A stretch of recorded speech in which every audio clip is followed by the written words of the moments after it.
importance and power of education to fully develop an individual, society, and the nation. The countries that do well today are those countries which have invested very, very heavily and put a lot of emphasis on education. Not only the nation, but also the people. I wish to reiterate the findings by Jeffrey D. Shah and Andrew Warner of Harvard University, which I did mention during the last sitting, which says that one of the surprising features of modern economic growth is that economies abundant in natural resources have tended to grow slower than economies without substantial natural resources. This is because the former did not put enough emphasis on developing their education, while the latter put a lot of emphasis on human capital, that is through education.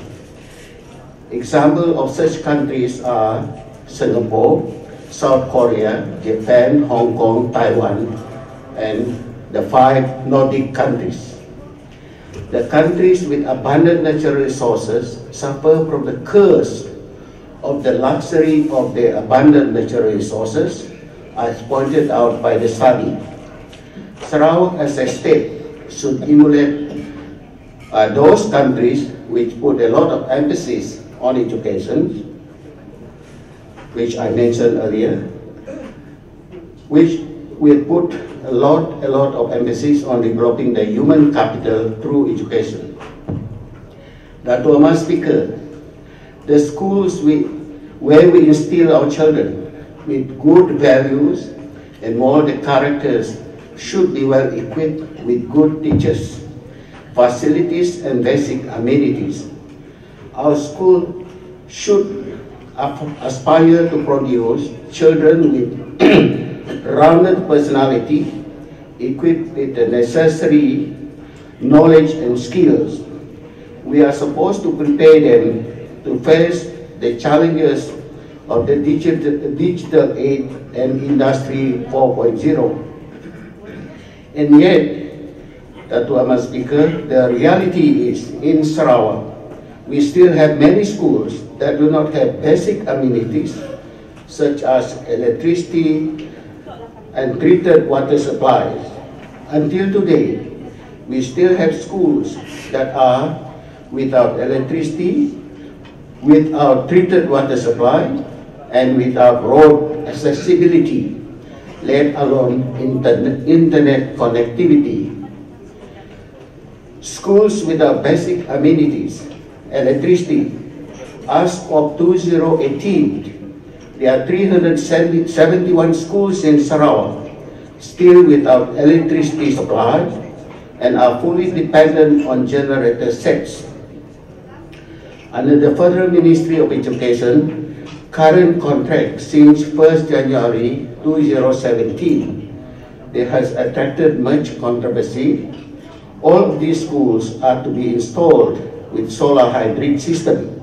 However, we are of the opinion that this is not a total solution. In 2017, my ministry submitted a proposal for 113 schools that are within 10 kilometers of the electricity grid to be connected to the grid. The estimated cost then was 50 million ringgit. My ministry intends to pursue this further with the Federal Ministry of Education in order to ensure that these schools can enjoy 24 hours supply of electricity. With the 24-hour supply of reliable electricity, students and teachers will enjoy the same convenience and comfort as their counterparts in the urban areas. The remaining 258 schools that are located far from the electricity grid, more than 20 kilometers, probably can be considered to be installed with solar hybrid system. Schools without treated water supply. To date, there are 428 schools that are still without treated water supply. These schools currently depend on various water sources such as rainwater harvest, gravity-fed tube well, water from the river. The quality of water supply is questionable and unreliable. The State Education Department, JPNS, had submitted a proposal in 2016 to the Federal Ministry of Education for 62 schools that are within 1 kilometer of the main water pipe to be connected, involving an estimated cost of 9.2 million ringgit. 2.3 million ringgit was already approved by the Federal Ministry of Finance on the 1st of June 2018, and the State Education Department is still waiting for the warrant. Road accessibility to schools.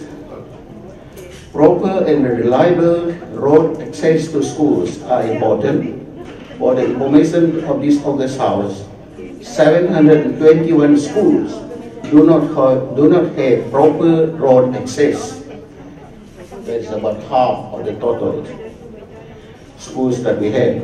Of these, 200 schools are accessible only by river or sea, and 521 schools do not enjoy all-weather road access. This does not only affect student attendance in schools, especially during unfavorable weather conditions, but also affect the teachers who have to commute every day. The commitment and morale of teachers serving in these schools are affected because the environment in the school is not up to the expectation. That is why the attrition rate amongst teachers in these schools is very, very high, as teachers deployed frequently request for transfer. All these disruptions have impact on student overall performances. Furthermore, staff and students commuting to schools using rivers are constantly exposed to danger.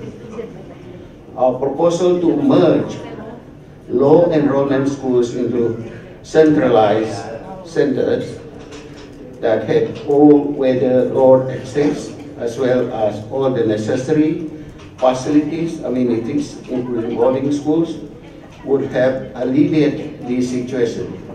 But unfortunately, to a Madam Speaker, the money is still not forthcoming. Dilapidated schools. The issues of dilapidated school in the state is already well publicized. As reported in the last sitting, 1,020 out of the 1,454 schools in the state are in dilapidated conditions, of which 415 are categorized as critically dilapidated. When we say critically dilapidated, means that they cannot be repaired, they can only be rebuilt. 205 of the 415 dilapidated schools have been approved for rebuilding or upgrading under the 11 Malaysia Plan. The remaining 210 critically dilapidated schools were to be rebuilt under the special funding of 1 billion over a period of 2 years that was approved during the 2018 budget. That is 500 million for 2018 and 500 million for 2019. This amount is supposed to be over and above the approved 11 Malaysia Plan budget as agreed in the National Economic Council meeting held on the 9th October 2017. However, up to date, the Federal Ministry of Education has awarded a contract to repair 116 schools, 50 to be implemented by JKR Sarawak, and 63 directly under Federal Ministry of Education. And the total amount of the contract is 419.05 million ringgit. Following the decision made during the presentation to the National Economic Council on the 9th of October 2017, that amount should not be part of the 1 billion ringgit approved under the budget. The 116 schools were supposed to be part of the approved amount under the 11 Malaysia Plan, approved budget. The above implementation is not following the state priority list of critically dilapidated schools. In short, the utilization of the 500 million ringgit allocation is not in accordance with what was agreed during the National Economic Council meeting. It was pointed out during a meeting chaired by Yang Amat Berhormat, the Chief Minister, on the 17th of April 2018, just before the last parliamentary election, that the amount of 419.05 million should not utilize the special allocation of the 1 billion ringgit. So this means that, Mr. Speaker, whatever have been committed, that is amount 419.05, should not be part of the 1 billion. They should find their own money, and the 1 billion is still intact.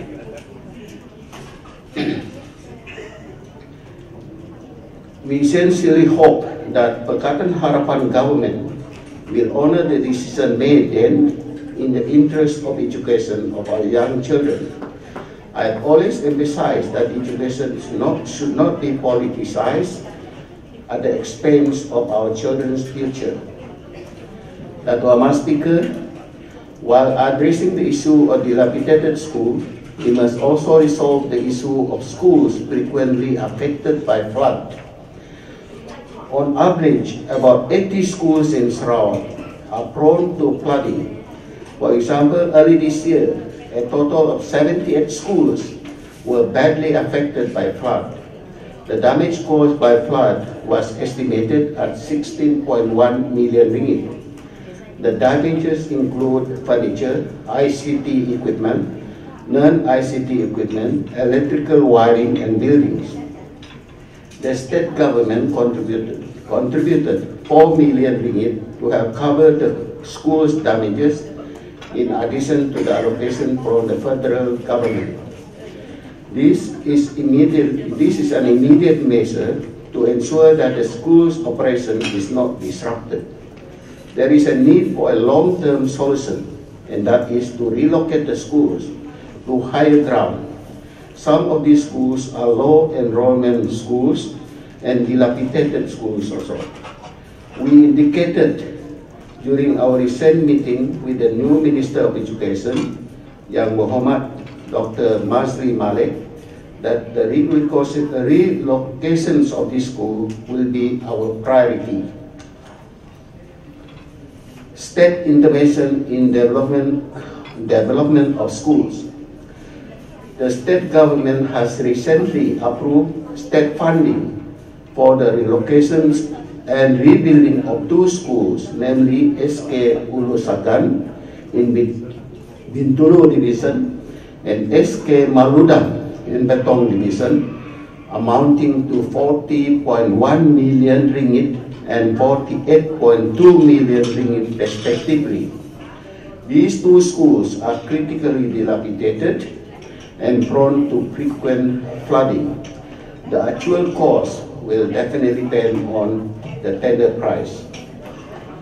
Under the Rural Transformation Initiative, RTI, a total of 67 schools are being repaid and upgraded with a budget of 21 million ringgit. The works on some of these schools have commenced and are expected to be completed in 2018 and 2019. In addition to this, the state government had also approved a total sum of 4.5 for 8 million grant to the boards of management of 4 sekolah jenis kebangsaan Cina and 10 mission schools. These are among some of the steps initiated to help facilitate the development of schools in the state. Efforts toward improving school performances. To improve overall performances of schools, Ministry of Education, Science and Technological Research, in collaboration with the State Education Department, have embarked on various programs as follows. We had the Headmasters Conference, which were held in Miri, Northern Region. The number of participants 340. Cebu Central Region, the number of participants 300. Kuching Southern Region, number of participants 522. The objective of the conference was to enhance school leadership and strategic management capabilities of headmasters at a total cost of 1.5 million ringgit. We did this one, that was speaker, because all this while the headmasters have been left to themselves in rural areas especially, without being exposed to any new techniques, new pedagogy and all those. So we find that it's not fair to blame them for their non-performances because they've not been given any help. So that's why we started to have these conferences. A workshop on enhancing science teachers in learning and facilitation, that is to improve the quality of teaching using new teaching approaches and technology, was also conducted in collaboration with Pertubuhan Guru Sains Malaysia. The total number of teachers attending was 50. Third, Serau English Language Education Symposium, the first of which was held in October 2017, attended by 1,000 participants. The second symposium will be held in August 2018, that's next month, and the number of participants expected to attend will be 1,000 or so. So the 2 symposiums will cost the state government 2 million ringgit, because the last one we invited foreign speakers.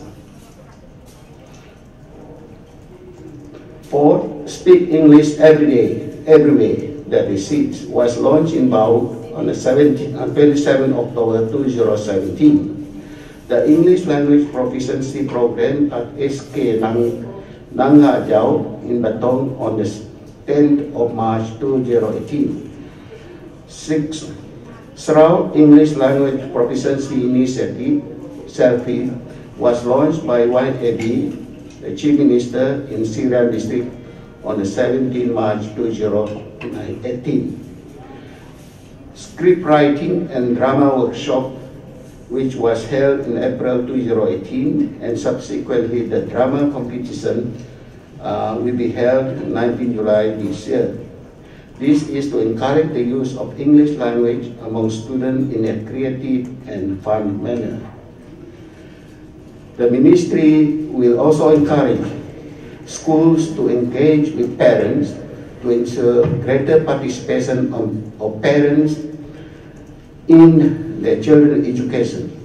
This will reduce, first, the disciplinary problems among students, and second, to improve the academic performance of the student. Student initiatives after school, activities after schools have significant impact on the academic performances as well as character development. That was my speaker. I would also like to respond to the issues related to my ministry raised by Ali Muhammad during the debate. For the information of Ali Muhammad for Babi Maro, a full replacement of SK Kalok has been approved at a new site under the 11th Malaysia Plan. The new school will have 12 classrooms, 6 teachers' quarters, and 1 administration block.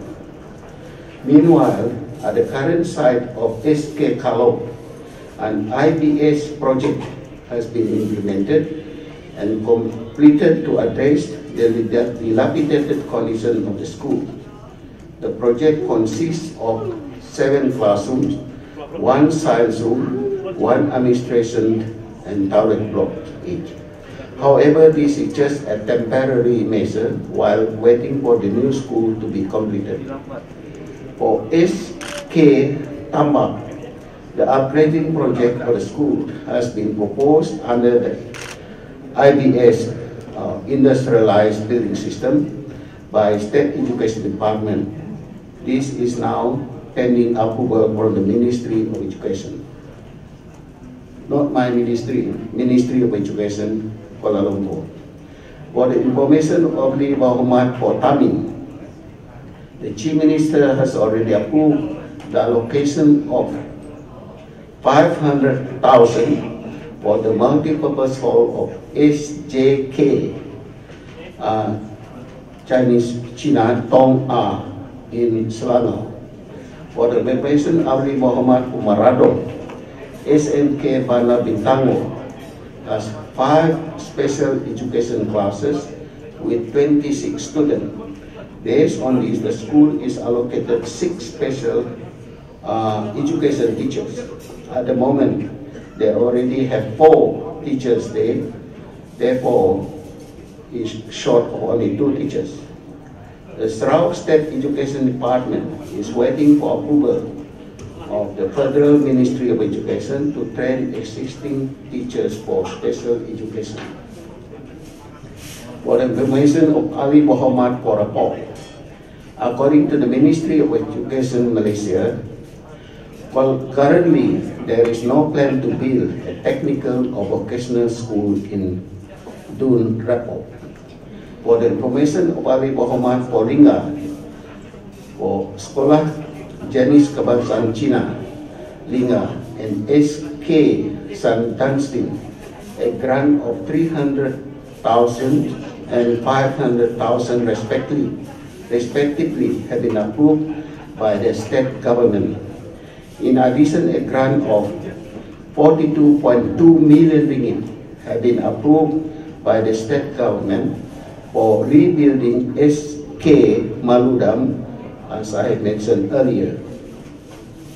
For the information of Ali Muhammad for Linga and Semunyak, it was nice to have these institutions in our own area, as will be easier for our constituents to access to them. However, we must be mindful of the importance of industrial exposure of Tibet. Ideally, a significant portion of the training should take place in the industries, and therefore it is necessary to place these institutions close to industrial centers. Rather than locating new institutions in rural areas where interaction with the industry will be difficult, it is recommended that we develop those that are already available in urban centers so that we can provide better facilities, attract experienced trainers, and expose students to a more competitive learning environment. I therefore urge our Ali Muhammad to consider the future of the student and encourage them to venture out and undergo training in Tibet institutions that are close to the industrial centers. For the information of Ali Muhammad for Batu Danau, the construction of SK Tanjung at total cost of 23.85 million ringgit is behind schedule. At present, it is only 83% completed. The revised completion date for SK Tanjung is 31st August 2018. For the information of Ali Muhammad for Serambu, SK Saramu is one of the 210 critically dilapidated schools that has been listed for rebuilding under the special 1 billion budget which the Ministry of Education, Science and Technological Research is currently pursuing. For the information of Ali Muhammad for Bukit Goram, at the moment the Ministry of Education Malaysia does not have any plan to build a vocational school in Tun Bukit Goram. You can advise your constituent who wish to pursue vocational education to enroll at the nearest vocational schools which are located in Cebu. The vocational school in Cebu has boarding facilities and sufficient places are still available. For the information of Ali Muhammad for Jamoreng, SMK Matu has been approved for implementation under the 11 Malaysia Plan. However, the project has not been tendered out as it is still under the design stage. I have been verbally informed that in principle, projects that have been awarded and contracts signed will proceed as per the contract. In cases where contracts have not been signed, then the project will be subject to review. For the information of Ali Muhammad for Batulintang, for the period 2012 to 2014, the total contract cost is 539.4 million ringgit given to 22 suppliers while the period 2015 to 2016, the total contract cost is 523.4 million ringgit awarded to 30 suppliers for the supply of the cells and maintenance of generator sets. For the period of 2017 and 2019, total cost of contract is 1.325 billion, inclusive of 6% GST. This contract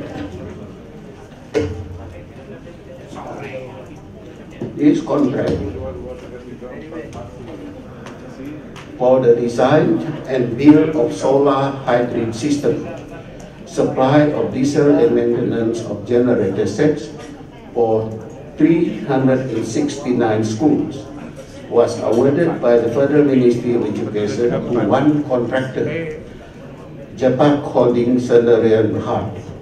The breakdown of the contract is as follows.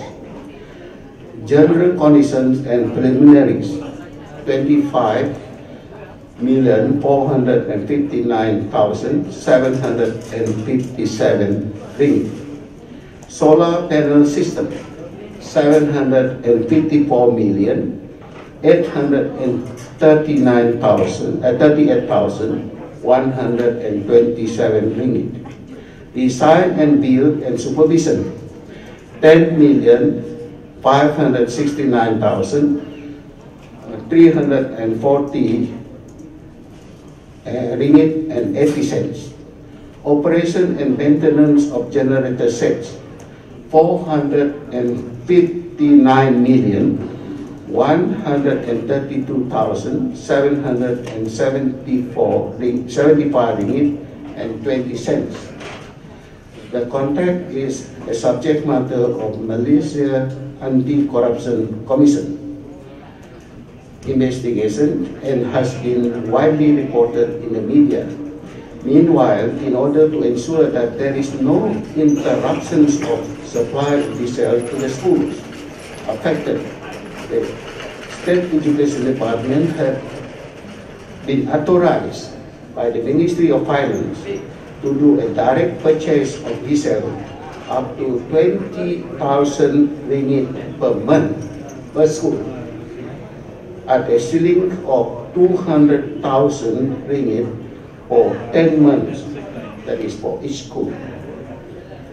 the director has issued a guideline on the procedure of purchase, that is to appoint one company for one school. Priority to be given to local company. Supplier must be registered with Federal Ministry of Finance and strict compliance to financial procedures and treasury instructions.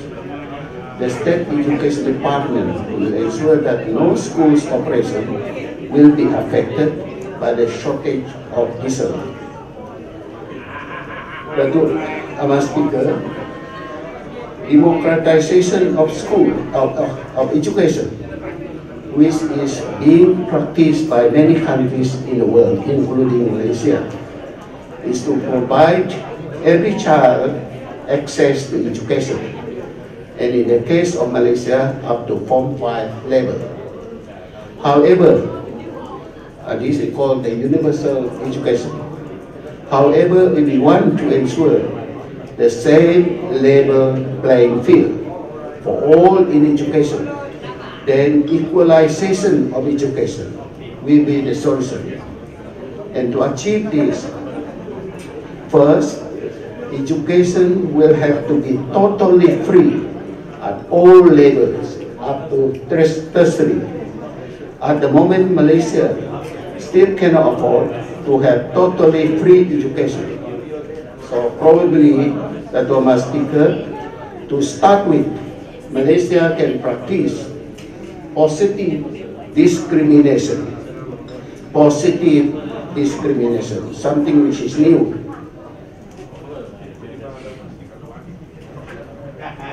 Yes?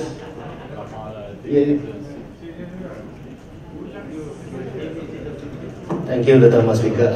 On the diesel matters, sir, I believe that like my school in Layar, they have not been had electricity for the last 5 days at least. There's one in Bukit Saban area, Nangan Tiga, I think for about 1 week now.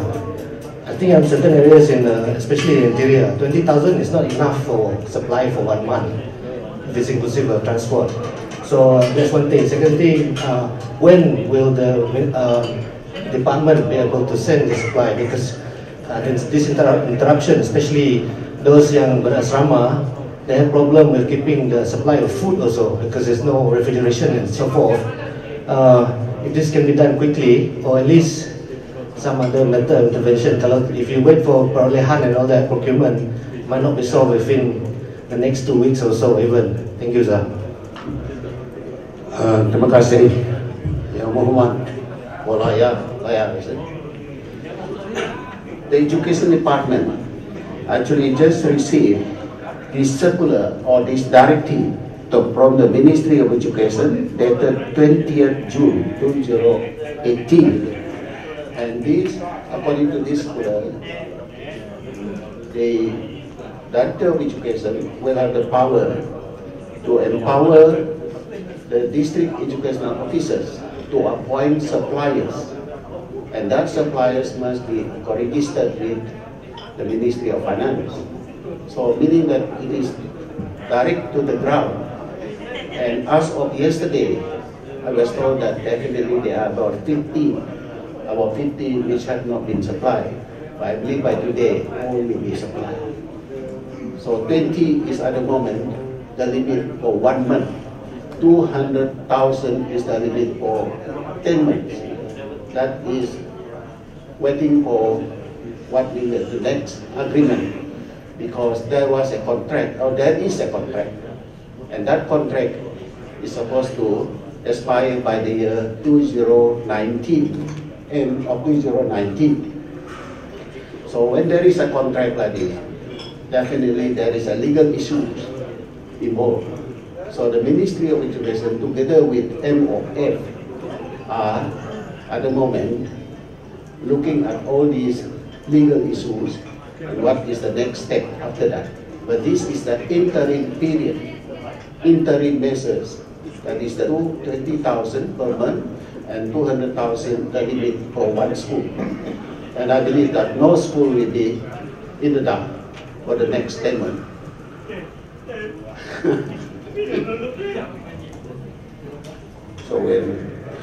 So I said practice positive discrimination. Whenever we talk about discrimination, we always have a perception of negative discrimination. But now I am putting the word positive discrimination. This means that government should provide additional allocation over and above the normal per capita grant and better teachers for all schools in disadvantaged areas, such as rural areas where socio-economy and level of education of parents are still low and where infrastructure and facilities are still lacking. This policy is practiced in some Nordic countries. I believe that if we can afford subsidies for many goods and all this, government should be able to afford this positive discrimination and provide additional grants to disadvantaged areas. Because if we were to give subsidies to all these people, they will not be able to uplift themselves and not be able to move the ladder, getting away from the poverty line. So equalization of education will provide every child access to quality education right to the tertiary level and the means and necessary support for them to take advantage of these opportunities. Through positive discrimination, we can ensure that our children, including those from rural areas, will be provided with the means to realize their full potentials and contribute significantly to the self-development, the society, and the state. Consequently, the multiplying effect of the development of the state and the nation will be huge. Such policy will go a long way to increase the income of the rural community and eventually narrow the gap between the rural and urban communities. That means we will reduce the rate of poverty. For many years, rural children have been deprived of facilities and support services that were enjoyed by the counterparts, the urban counterparts. Hundreds of children from rural areas with good potentials, good brain probably, have not been given the means to develop and nurture and finally realize their full potentials, and it becomes drops out. This is a huge opportunity loss to the individual as well as to the society and the state. I personally believe that this policy is worth considering and implementing. So we hope that the federal government will be triggered by this statement and think about it. So the last one, Tuan Speaker, bagi mahiri ucapan penggulungan ini, saya ingin merakamkan sabar dan terima kasih kepada Tuan Speaker, Timbalan Speaker, serta pegawai-pegawai dan petugas Dewan Undangan Negeri yang telah melaksanakan persidangan ini dengan penuh efisien dan jayanya.